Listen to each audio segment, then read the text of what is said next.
Good day everyone. So one of my favorite constellations in Genshin Impact is Raiden Shogun's C6, the Wishbearer. In essence, it works like this. Basically, whenever you're in your Musanoo Ishin state, in which your elemental burst state, and you hit the enemies, you obviously restore flat energy for the team. But this constellation gives you an additional effect whereby for every one of those hits, you also reduce your allies' elemental burst cooldowns by 1 second. In other words, if you get 5 hits in, and that is the maximum, you can reduce your entire team's elemental burst cooldowns by 5 seconds, and this is extremely fun. What you'll see in the background is we just have this non-stop loop. So here's Raiden Shogun.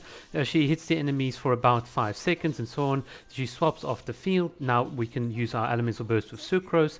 We set up a Yae. You can see Kujosara's online. And there we go. Yae Miko's now going to hit the enemies. We're going to set up a few totems. On cue, Raiden Shogun's available. Now we're going to hit again the enemies and so on.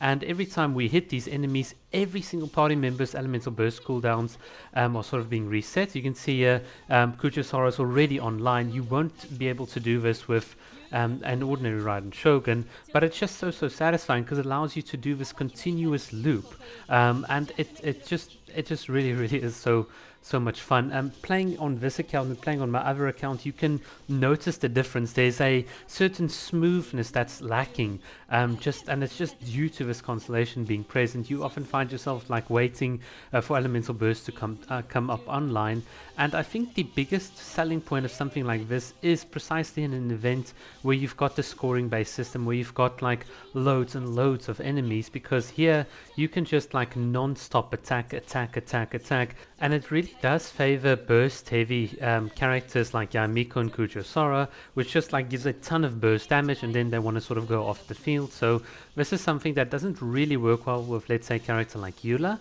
but a character like Ayaka, it does work. And I have done this in the past on one of my sort of speed runs, clearing the entire Spiral Abyss in 1 minute or something, where precisely the reason I could get 2 Ayaka elemental bursts off is because of Raiden Shogun just restoring all that energy, and it was so super satisfying to be able to sort of use it in that context. So it is a very tricky constellation to evaluate.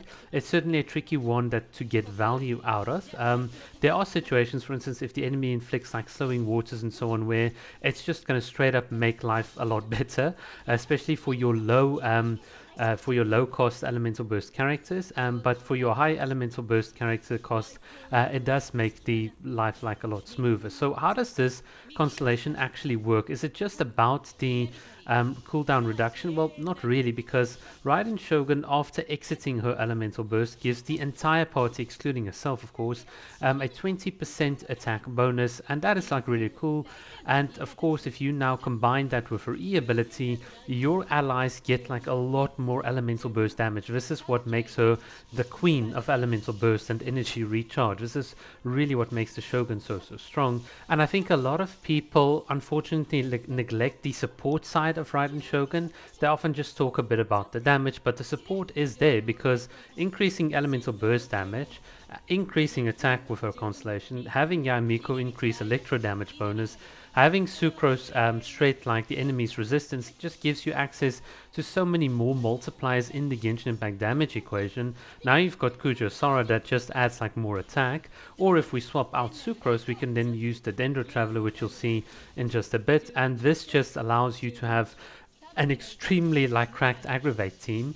And it's just, yeah, it really is so powerful. It does give the mono electro sort of teams a lot of weight, so it takes them from being mid-tier to absolutely top tier at the sort of C6 level. It's just so good, especially for sustained fights like this. I do know that there are C6 sort of teams that can get a lot more burst damage done quickly, especially if you look at the speedrunners and so on. They've tended to hyper optimize executing abilities in certain orders and so on.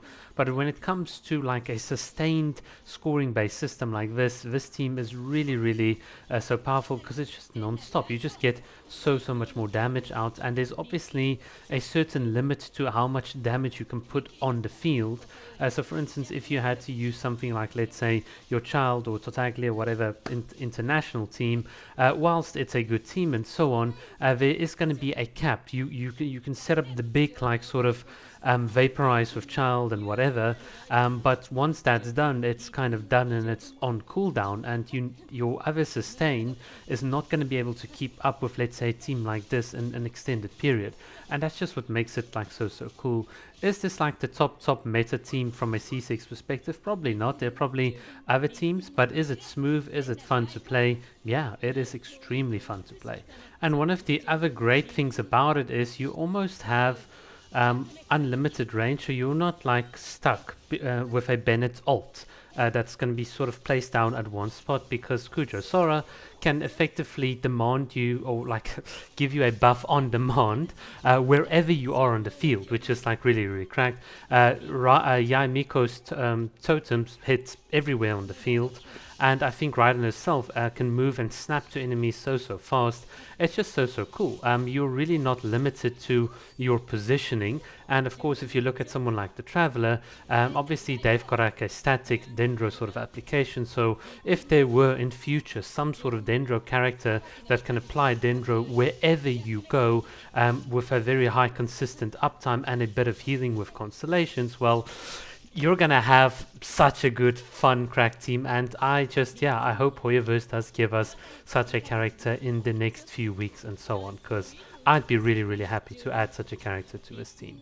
But alright guys, that's enough from me. Thank you so much for watching. I just want to sort of share this because this is one of the fun teams that makes me really happy and to play it. Cheers.